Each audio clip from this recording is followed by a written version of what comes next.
सख्त लौंडे भी मुड़ मुड़ के आपको देखने से खुद को रोक नहीं पाएंगे। ये प्रॉमिस मैं करता हूं आपको।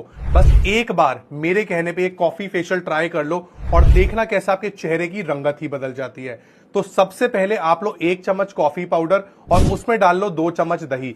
अच्छे से इन दोनों इंग्रेडिएंट्स को मिक्स कर लो और वेट फेस से सर्कुलर मोशन में मसाज करो। इससे सारे डर्ट और पॉल्यूटेंट्स ब्रेक डाउन हो जाते हैं और आपको मिलती है क्लियर और रेडिएंट स्किन। स्टेप 2 के लिए आपने लेना है 1 चम्मच कॉफी पाउडर, उसमें डालना है 1 चम्मच शुगर और ऐड कर लो 1 चम्मच ऑलिव ऑयल। अगर स्किन ऑयली हो तो इसकी जगह डाल सकते हो गुलाब जल।